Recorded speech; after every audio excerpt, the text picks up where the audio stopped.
Audio Jungle.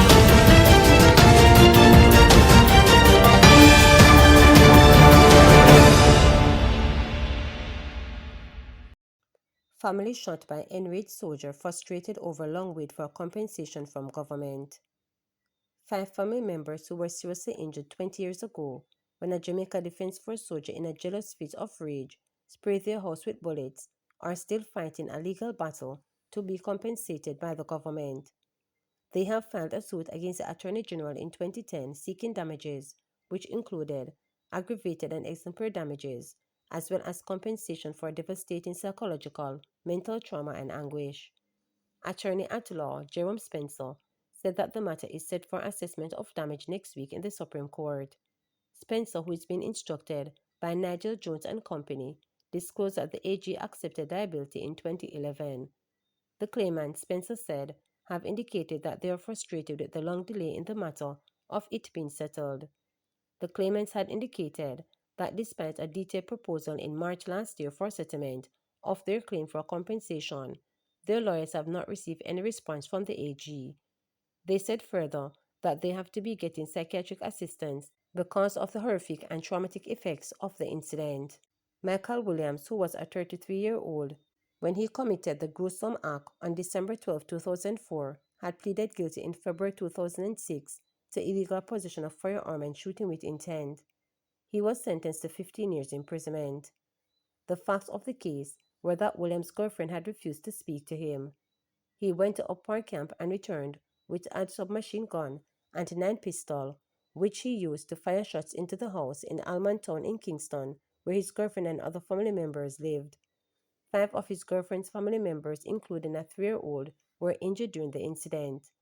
An Army officer, in giving character evidence for Williams, had said that he was having psychological problems and was also suffering from stress and had received treatment at the clinic at Upper Camp.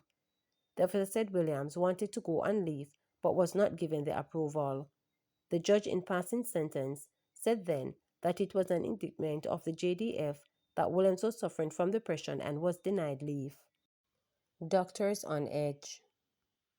Militant junior medical doctors have warned that there could be unrest in public clinics and hospitals in the coming days as they threaten to take industrial action over their delayed, revised compensation package, but Health Minister Dr. Tufton is pleading with them to exercise patience. According to Tufton, the government is working to iron out outstanding issues related to their compensation and other matters. This is an earnest attempt, I believe, to sort it out, so I would just encourage some patience until it is sorted out, because it is not a matter that is being ignored, it's just a tedious process, Tufton told reporters on Friday. President of the Jamaica Medical Doctors Association, JMDA, Dr. Renee, however, stressed the time for action is now and that this is the calm before the storm. The medical doctors are not happy with the finance minister's proposal new rate for calculating remuneration for overtime and the non-payment of retroactive monies.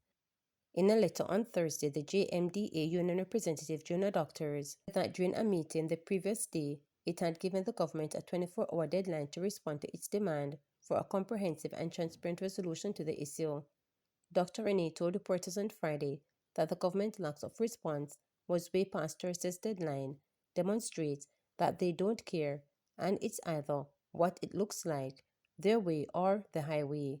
I can't guarantee what the doctors will do in the upcoming days, but I can see that now is the calm before the storm, and members are upset and our members are demoralized, she stated.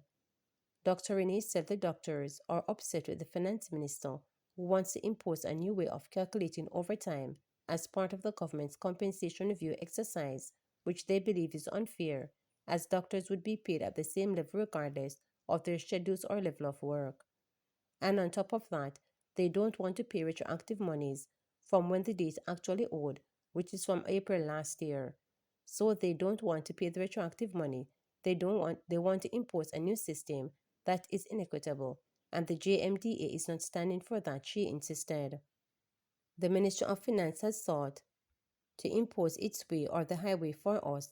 They have blatantly disrespected doctors by not resolving this issue, she added.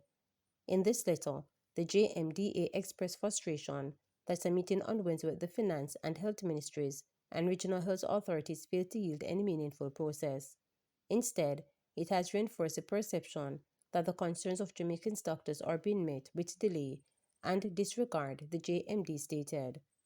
It said that the government's continued failure to honor its agreements undermines the trust between the administration and the JMDA, and charged that this breach of trust, delays, and uncertainty have taken a toll on doctors who work tirelessly under challenging conditions. Our members are disheartened by the lack of urgency and transparency. Despite our repeated effort to collaborate with the government and negotiate in good faith, the process is marred by evasions and procrastination. These delays are not only disrespectful to our members, who form part of the backbone of the nation's healthcare, but they also jeopardize the entire health system, the JMDA stated. However, Tufton told reporters that in a recent meeting with the JMDA, there were discussions about a number of issues, and I thought it was a good conversation. I know that the Minister of Finance is trying to sort out the issues. The new Minister, Favor Williams, who has just come in, has been bringing herself up to the speed on the issues. We held a number of meetings. I've had several discussions with her. There was some information requested from the region, which all of them have submitted. Then there was additional information that was requested, so they had to go back and submit the additional information, which caused some delay, he noted. On Thursday afternoon, Williams told reporters that the ministry would meet with the junior doctors to discuss their concerns. The JMDA represents all medical doctors below the ranks of consultant working in government health services, medical interns, senior house officers, and medical officers from levels 1 to 3. Game changer at Papine High School.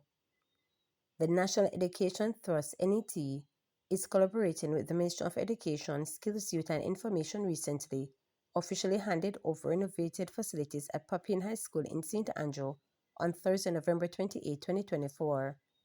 This marks a significant step towards improving the learning environment for students and staff.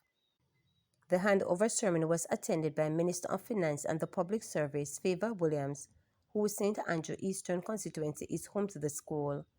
In her remarks, Williams highlighted the progress being made by the Education Ministry to ensure that students have access to better environments for learning, which will better enable them for a brighter future. The renovation project is part of the primary and secondary infrastructure project funded by the government.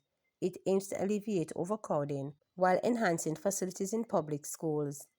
The work included the extension of school plants, improvement to wastewater infrastructure, and the infrastructure of selected amenities.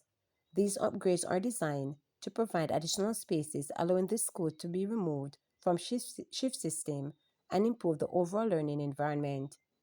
The renovation at Papine High School is a critical part of our efforts to enhance educational infrastructure across Jamaica, stated Latoya Harris, Executive Director of NET. As an agency under the Ministry of Education, we are committed to transforming the landscape of education by creating safe, conducive environments for students to excel. This project represents just one of the many steps we are taking to ensure that students can learn in spaces that support their academic and personal growth, added Harris. The renovation work, which started in July, were completed ahead of the schedule in October.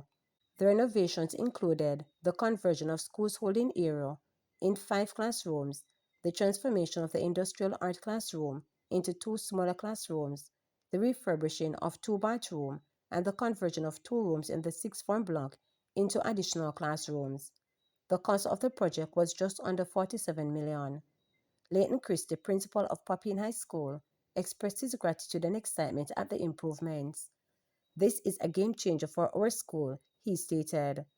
The new classrooms and upgraded facilities will not only provide a more comfortable and functional space for our students, but will also enhance the overall teaching and learning experience. On behalf of the staff and students of Papine High, I would like to thank everyone involved in making this project a reality, stated Christie. The renovated facilities will benefit the school's 1,000 students and 70 staff members. Remember to subscribe, like, share, and click the notification bell for daily updates.